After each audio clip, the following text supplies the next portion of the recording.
Hello friends, welcome to Analytics IAS Academy and welcome to these classes where we have been discussing certain important issues related to UPSC Civil Services Examination dear friend.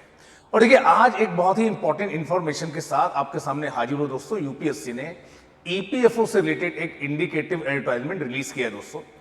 EPFO का ये exam क्या है, किस तरह की vacancies इसमें है, कौन इसे अप्लाई कर सकता है, एलिजिबिलिटी क्राइटेरिया क्या है, एग्जाम कब होगा, कब इसके फॉर्म भरे जाएंगे, इन सारी बातों को हम आपके साथ इस सेशन में डिस्कस करेंगे। बट देखिए सेशन स्टार्ट करने से पहले दोस्तों एक बहुत ही इंपॉर्टेंट इन्फॉर्मेशन जो आपके साथ डिस्कस करना चाहता हूं। देखिए यूपीएससी की तैयारी के दौरान कई बार स्टूडेंट्स को ऐसा लगता है कि जब वो इस एग्जाम की प्रिपरेशन कर रहे हो, स्पेशली सिविल सर्विसेज एग्जाम की, तो उन्हें कोई और एग्जाम नहीं देना चाहिए। कहीं ना कहीं उनका फोकस इससे डेविएट हो जाता है। उसी तरह से बहुत सारे ऐसे बच्चे हैं जो वनडे एग्जाम की प्रिपरेशन करते हैं और उनको लगता है कि यूपीएससी का जो एग्जाम है हम देना तो चाहते हैं, उसमें प्रीलिम्स है, मेंस है, मेंस में सब्जेक्टिव आंसर्स लिखने हैं, ऑप्शनल पढ़ना है। तो कई बार देखिए काफी अच्छे बच्चे हैं इस एग्जाम को नहीं देते हैं, सिविल सर्विस एग्जाम को, बस ये सोचकर कि देखिए यहाँ पर सब्जेक्टिव प्रिपरेशन हमारी नहीं है। बट एक ऐसा एग्जाम है दोस्तों, यूपीएससी ही कंडक्ट करा रहे हैं, ईपीएफओ में एपीएफसी का असिस्टेंट प्रोविडेंट फंड कमिश्नर का, जिसमें आप उसी सिलेबस के साथ जिसकी आप मास्टरी कर रहे हैं आप इस एग्जाम को दे सकते हैं और एक अच्छे पे ग्रेड पर आपको एक जॉब मिल सकती है। क्या है वो जॉब, किस तरह से आप उसको तैयारी कर सकते हैं, इन सारी बातों को आज हम आपके साथ डिस्कस करेंगे। सेशन स्टार्ट करने से पहले थोड़ी सी बेसिक इन्फॉर्मेशन मेरे बारे में दोस्तों। My name is Pankaj Shukla and I have been teaching UPSC civil services aspirant since last more than 1 decade. UPSC से किसी भी एग्जाम की आप तैयारी कर रहे हैं, अगर आपके माइंड में कोई भी डाउट है, कोई भी क्वेरी है, तो आप मेरे साथ कनेक्ट हो सकते हैं दोस्तों इन सोशल मीडिया प्लेटफॉर्म के थ्रू। और देखिए आपके जो भी डाउट्स हैं दोस्तों आप मेरे साथ डिस्कस कर सकते हैं। अब हम बात करेंगे आज के सेशन के बारे में।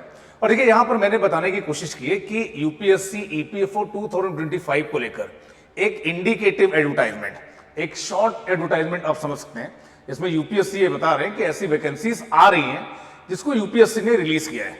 हालांकि इसका जो डिटेल एडवर्टाइजमेंट है दोस्तों अभी नहीं आया है और जो डिटेल नोटिफिकेशन है वो 26 जुलाई को आएगा। और जब ये 26 जुलाई को आएगा तो 29 जुलाई से लेकर 18 अगस्त के बीच में इसके फॉर्म भरे जा सकते हैं।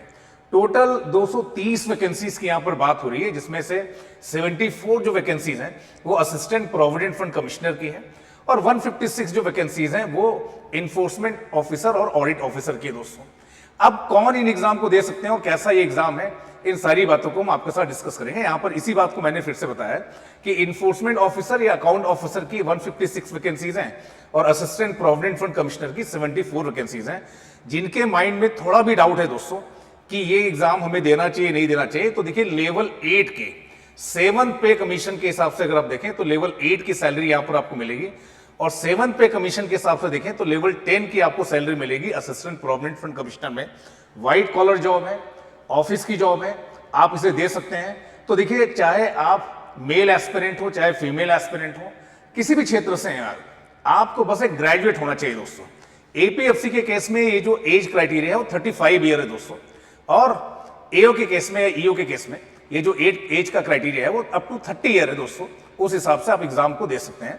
29 जुलाई से लेकर 18 अगस्त तक इसके फॉर्म भरे जाएंगे। ये डेट आपके लिए काफी इंपॉर्टेंट है, इस डेट को आप मिस नहीं कर सकते दोस्तों। तो 29 जुलाई से लेकर 18 अगस्त तक इसके फॉर्म भरे जाएंगे। बैचलर्स डिग्री होनी चाहिए आपको किसी भी स्ट्रीम में, कोई परसेंटेज की बात नहीं की जा रही है, बस बैचलर्स डिग्री आपकी होनी चाहिए। एओ और ईयू के केस में 30 ईयर मैक्सिमम एज का क्राइटेरिया है जनरल कैटेगरी के लिए। जो रिलैक्सेशन है जो बाकी कैटेगरीज के लिए वो तो रहेगा ही रहेगा। बट अगर आप ऐसे एस्पिरेंट हैं जो जनरल कैटेगरी को बिलोंग करते हैं और जस्ट अभी आपका यूपीएससी का अटेम्प्ट खत्म हुआ है, तो ये जो एपीएफसी का एग्जाम है दोस्तों आपके लिए गोल्डन अपॉर्चुनिटी है। जीएस आपने ऑलरेडी पढ़ा है, प्रीलिम्स मेंस आपने पहले ही दिए हुए हैं। तो प्रीलिम्स का जो सिलेबस है दोस्तों उस सिलेबस को फिर से रिवाइज करके आप इसको दे सकते हैं। आप ऐसा मान सकते हैं कि देखिए एक तरह से आपके लिए अच्छी अपॉर्चुनिटी है। अगर आपका यूपीएससी का अटेम्प्ट खत्म हो चुका है तो ये बहुत सारे बेनिफिट है दोस्तों अगर आप इस एग्जाम को देते हैं।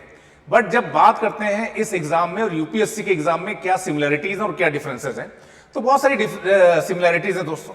जो जीएस आप पढ़ते हैं यूपीएससी के लिए, जो जनरल इंग्लिश पढ़ते हैं, मैथमेटिक्स, रीजनिंग जो आप पढ़ते हैं, वही सारी चीजें यहां पर हैं। बट कुछ नई चीजें हैं यहां पर। अकाउंटिंग से रिलेटेड क्वेश्चंस होंगे, लेबर लॉ से रिलेटेड क्वेश्चंस होंगे, इंडस्ट्रियल रिलेशन से रिलेटेड क्वेश्चंस होंगे। बट अगर आप मुझसे पूछें कि डिफिकल्टी लेवल क्या होगा, तो यूपीएससी से कम डिफिकल्टी लेवल का ये पेपर होगा, जिसको आप देख सकते हैं एक प्रीलिम्स जैसा पेपर होगा, जिसमें एक ही पेपर में जीएस, मैथ और मेंटल एबिलिटी के क्वेश्चंस होंगे।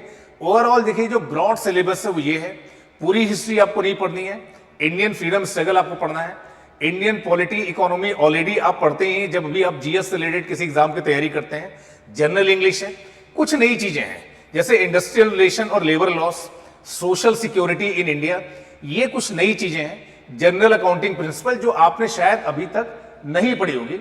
और इस पूरे सिलेबस को लेकर दोस्तों, इस पूरे सिलेबस को लेकर आप ये समझेंगे कि ईओ का जो एग्जाम है और जो एपीएफसी का एग्जाम है उनमें देखिए ये सारी चीजें सिमिलर है, ये सारी चीजें सिमिलर है, बट जो डिफरेंस है दोस्तों, अगर आप एपीएफसी का एग्जाम देखते हैं तो ये कुछ चीजें हैं जो आपको एपीएफसी में पढ़नी है बट ईओ और एओ के एग्जाम में नहीं पढ़नी है।